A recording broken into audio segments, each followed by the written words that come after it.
पगड़ी उठा के अपना जो उनको कहा गया कि प्रधानमंत्री बनेंगे देवीलाल जी, तो पगड़ी उनको पहनाई गई, अपनी पगड़िया उठा के बीपी सिंह के सर पे ऐसे रख दिया।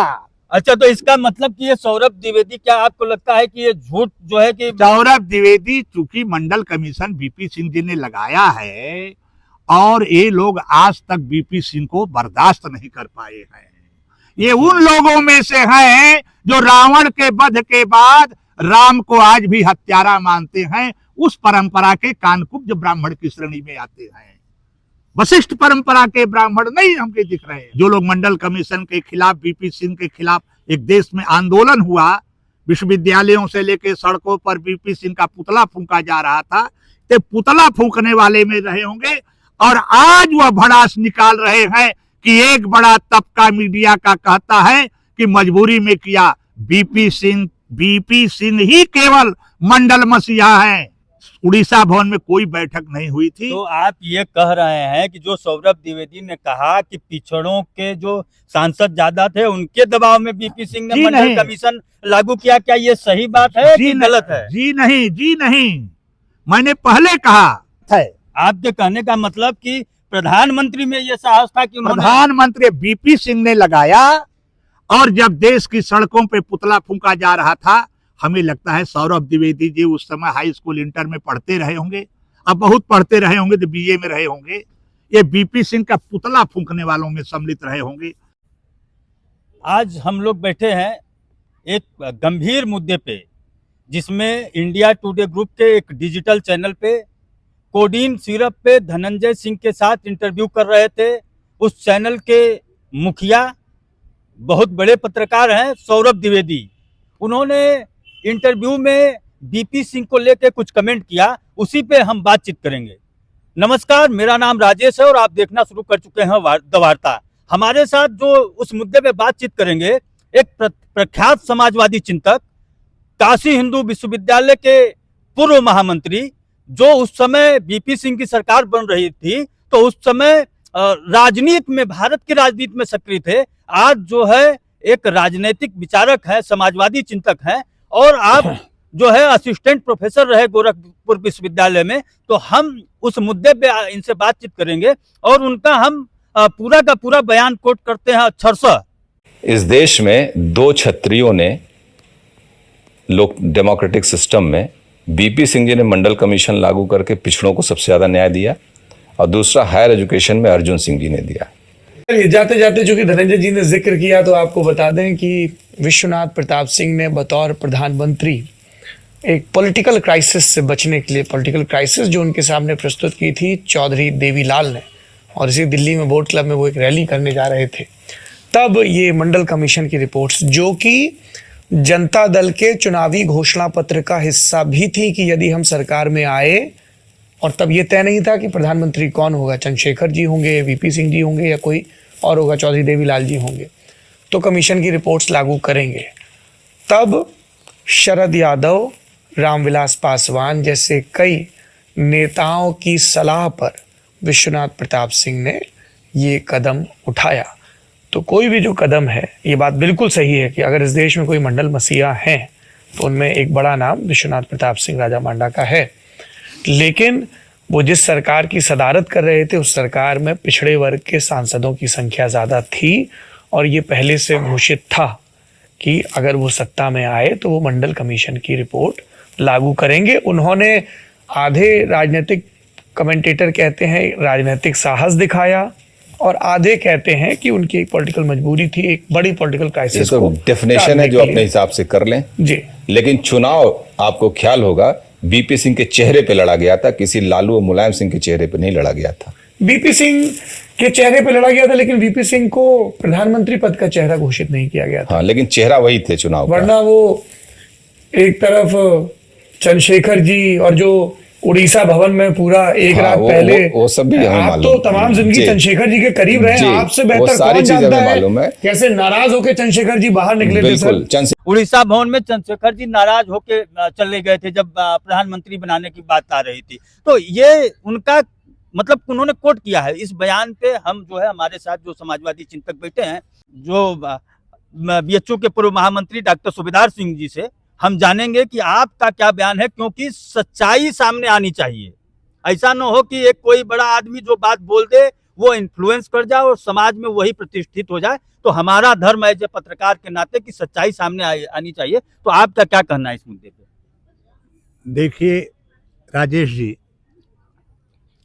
यह सच है कि जो चुनाव हुआ था 1990 का 89 में जो हुआ दिसंबर महीने में, जनता दल के घोषणा पत्र में मंडल कमीशन की रिपोर्ट लागू करने का प्रस्ताव था कि अगर सरकार बनती है तो मंडल कमीशन की रिपोर्ट लागू करेंगे। लेकिन मैं एक चीज और बता दूं कि इस देश में चौधरी चरण सिंह इस देश के पिछड़ों के सर्वमान्य नेता थे और 1977 में जो सरकार बनी थी, जनता पार्टी की सरकार बनी थी, तो जनता पार्टी के भी घोषणा पत्र में उस समय था काका कालेलकर कमीशन की रिपोर्ट को लागू करना। काका कालेलकर कमीशन पहला पिछड़ा वर्ग कमीशन बना था जवाहरलाल नेहरू जी जब प्रधानमंत्री थे, जिसकी रिपोर्ट कभी लागू नहीं की गई। और चौधरी चरण सिंह पिछड़ों के मसीहा रहते हुए सरकार के गृह मंत्री थे, उसी सरकार में वित्त मंत्री थे। उन्होंने काका कालेलकर कमीशन की रिपोर्ट को लागू करने के लिए, जबकि यह गृह मंत्रालय का काम होता है, कभी प्रधानमंत्री के ऊपर दबाव नहीं डाला। और मोरारजी देसाई ने उन्हीं के गृह मंत्री रहते हुए, वित्त मंत्री रहते हुए दूसरा कमीशन बना दिया, मंडल कमीशन बना दिया। तो ये कहना कि पिछड़े इस सरकार में थे इसलिए लागू हुआ, ऐसा नहीं है। प्रधानमंत्री की इच्छा शक्ति पर निर्भर करता है। दूसरा, जो सौरभ द्विवेदी जी ने कहा कि उड़ीसा भवन में बैठक हुई थी, उड़ीसा भवन में कोई बैठक नहीं हुई थी। हमें लगता है सौरभ द्विवेदी जी जिस समय 90 का मामला है, उस समय इनके पास राजनीतिक ज्ञान अल्प रहा होगा या राजनीति से कोसों दूर रहे होंगे।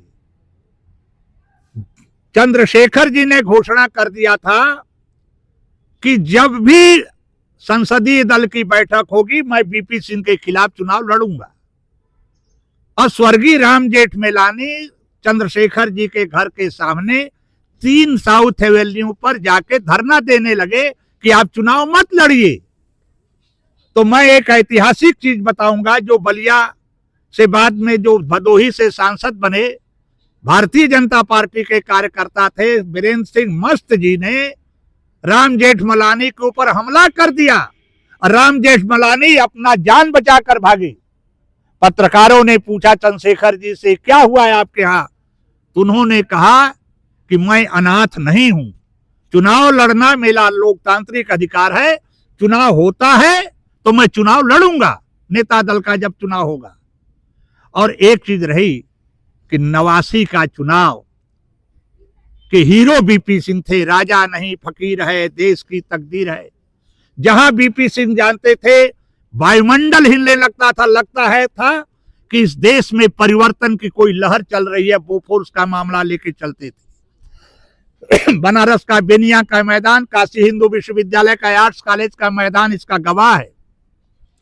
बनारस के ब्रह्मर्षियों ने, ब्राह्मण समाज ने, विद्वत परिषद ने उन्हें राजर्षि की उपाधि देने का काम किया था, इसी 80 पे गोयनका में। तो वो उस नायक थे, हीरो थे। और राजा साहब के को बीपी सिंह के खिलाफ चंद्रशेखर जी शुरू से कहते थे ये हमारे नेता नहीं हो सकते।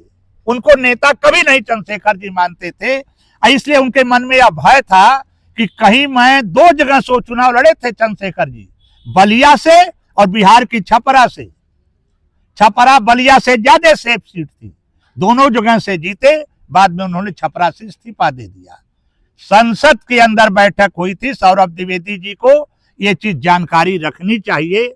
संसद के अंदर बैठक हुई जिसमें एक दिन पहले ये तय हो गया कि चौधरी देवीलाल को प्रधानमंत्री बना दिया जाएगा। तो उन्होंने कहा चौधरी देवीलाल बनेंगे तो मैं चुनाव नहीं लड़ूंगा। चंद्रशेखर जी का था कि मुझे किसी कीमत पर बीपी सिंह को नहीं बनने देना। ज्यों ही उन्होंने बीपी कहा गया, प्रस्ताव आया कि देवीलाल को प्रधानमंत्री पद का उम्मीदवार बनाया जाता है और उनको पगड़ी पहना दी गई। चौधरी देवीलाल जी अपनी पगड़ी उठा के बीपी सिंह के सर पे रख दिए। अब पूरे संसद जितने सांसद थे सब ताली बजाकर करतल ध्वनि से उनका स्वागत किए। उस मीटिंग का बाइकाट चंद्रशेखर जी ने किया। संसद के अंदर वो बैठक हुई थी। सौरभ द्विवेदी जी को आप अपने चैनल के माध्यम से बता दीजिए, उड़ीसा भवन में कोई बैठक नहीं हुई थी। और इसलिए था कि मैं उस समय संसद भवन के बाहर लोगों की हुजूम मौजूद था। लोग चाहते थे कि राजा इस देश का प्रधानमंत्री बने, और देश में सबको पता चल गया था। बीपी सिंह के घर पे सिक्योरिटी लग गई थी, सारा इंतजाम हो गया था, सबको पता हो गया था। केवल औपचारिकता बाकी थी कि बीपी सिंह को चुना जाना है।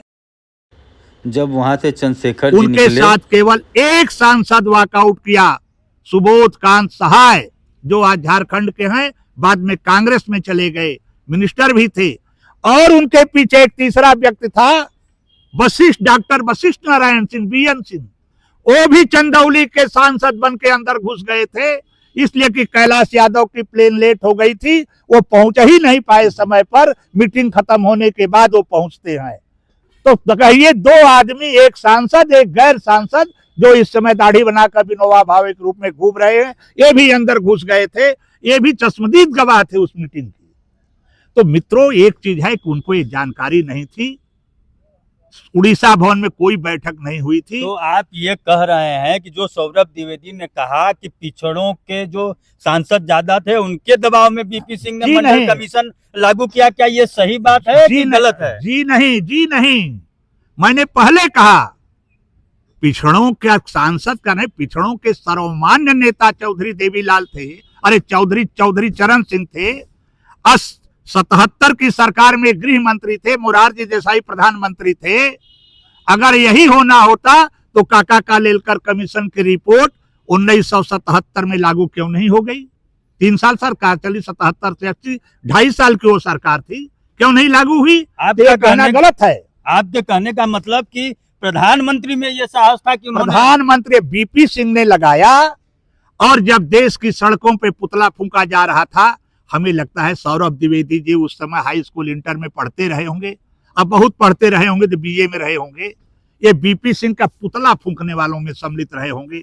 जो लोग मंडल कमीशन के खिलाफ, बीपी सिंह के खिलाफ एक देश में आंदोलन हुआ, विश्वविद्यालयों से लेकर सड़कों पर बीपी सिंह का पुतला फूंका जा रहा था, तो पुतला फूंकने वाले में रहे होंगे। और आज वह भड़ास निकाल रहे हैं कि एक बड़ा तबका मीडिया का कहता है कि मजबूरी में किया। बीपी सिंह ही केवल मंडल मसीहा है। और उसके बाद शरद यादव तो पैसा देके अपना पुतला फूंकवाते थे, कोई पुतला उनका फूंकने तैयार नहीं था। अपने लोगों से कहते थे कि मेरा पुतला फूंको, ताकि लोग जान जाएं कि मैंने भी लगाया है। हाँ, उनके बयान में दूसरी बात, पहले पे तो आपने क्लियरिटी दी कि ये प्रधानमंत्री का पर्सनल साहस था जिसको मंडल आयोग लागू किया। दूसरी बात वो कह रहे हैं, जबकि हम लोग भी कक्षा 8-9 में विद्यार्थी थे, कह रहे हैं कि वो प्रधानमंत्री के प्रत्याशी नहीं थे, उनके चेहरे पे तो चुनाव लड़ा गया। तो चेहरा पे चुनाव जब लड़ा गया तो प्रधानमंत्री के ही चेहरे पे न लड़ा गया? घोषित रूप से बीपी सिंह जी प्रधानमंत्री पद के उम्मीदवार नहीं थे पहले से, घोषित रूप से। लेकिन देश के सारे नेताओं को पता था, देश की जनता को पता था कि यही प्रधानमंत्री होने वाले हैं। एकमात्र चंद्रशेखर जी के विरोध के चलते वह घोषणा नहीं की जा सकी थी। लेकिन जिस समय मैंने आपको बताया कि जब चौधरी लाल देवीलाल को हुआ कि ये प्रधानमंत्री बनेंगे, उन्होंने अपनी पगड़ी ले जाके बीपी सिंह के सर पे रख दिया, वो वॉकआउट कर गए। तो केवल एक सांसद निकला, एक सांसद, जिसे जो चंद्रशेखर जी के कोटे के भी एमपी थे। जी, आपकी बात तो वो हम लोग भी सुने हैं, हम लोग भी सुने हैं, मैं देखा। हाँ, आप तो देखे हैं, हम लोग चश्मदीद गवाह, हम लोग सुने हैं कि इस पे बहुत चर्चा चल रही थी चुनाव। अरे उसमें मैंने आपसे पहले कहा कि धरना पर बैठ गए थे राम जेठमलानी, जिनकी दैहिक समीक्षा वीरेंद्र सिंह मस्त, पूर्व सांसद बलिया और भदोही ने किया। दैहिक समीक्षा करता, आप समझते हैं ना? जी। चंद्रशेखर जी का बयान था अंग्रेजी में, आई एम नॉट ऑर्फन, मैं अनाथ नहीं हूं, लोकतांत्रिक मेरे अधिकारों से कोई वंचित नहीं कर सकता। हाँ, हम लोग भी सुने हैं कि जब मीटिंग हो रही थी तो चौधरी देवीलाल ने कहा कि भाई ये मैंडेट जो है राजा साहब के नाम पे मिला है, हम जनता से दगा नहीं कर सकते। इस तरह अरे की बात- भाई पगड़ी उठा के रख दिया, अच्छा, पगड़ी उठा के देवीलाल जी अपना रख दिया। जो उनको कहा गया कि प्रधानमंत्री बनेंगे देवीलाल जी, हम्म, तो पगड़ी उनको पहनाई गई, अपनी पगड़ियां उठा के बीपी सिंह के सर पे ऐसे रख दिया। अच्छा, तो इसका मतलब कि ये सौरभ द्विवेदी, क्या आपको लगता है कि ये झूठ जो है कि सौरभ द्विवेदी चूंकि मंडल कमीशन बीपी सिंह जी ने लगाया है और ये लोग आज तक बीपी सिंह को बर्दाश्त नहीं कर पाए हैं। ये उन लोगों में से हैं जो रावण के वध के बाद राम को आज भी हत्यारा मानते हैं। उस परंपरा के कानकुब्ज ब्राह्मण की श्रेणी में आते हैं। वशिष्ठ परंपरा के ब्राह्मण नहीं हमके दिख रहे हैं द्विवेदी साहब। अब इनका पता करना होगा कि कानपुर साइड के हैं क्या, हाँ उरई जालौन के हैं। उरई जालौनपुर के हैं। तो कानकुब्ज जब तक राम का विरोध की तो बीपी सिंह कौन बहुत बड़ी चीज है उनके लिए। अच्छा, तो बीपी मतलब वो विरोध में इस तरह का ना वो narrative- जलन में उनको आज भी मंडल कमीशन जो पिछड़ों को हक बीपी सिंह ने दिया आज भी वो पचाने की स्थिति में नहीं है। अपना अंदर की भड़ास निकाल रहे हैं, भड़ास भड़ास भड़ास। समझ गए आप ना। जी जी। हाँ, तो ये देखिए, जो उनका बयान था हमने अक्षरशः जो है कि कोट किया, उस पे जो है समाजवादी चिंतक डॉक्टर सूबेदार सिंह का जो है कि आया। हम लोगों ने भी सुना था, 8-9 क्लास में थे तो पूर्णतः याद है कि राजा नहीं फकीर है, देश का तकदीर है। लोग जो है कि बीपी सिंह के नाम पे वोट देने के लिए निकलते थे। आपको कैसी बातचीत लगी, आप भी कमेंट के माध्यम से बताइए कि आप क्या सोचते हैं, आप इस बारे में क्या समझते हैं। धन्यवाद, देखते रहिए द वार्ता। मैं राजेश, कैमरामैन अनंत के साथ, धन्यवाद।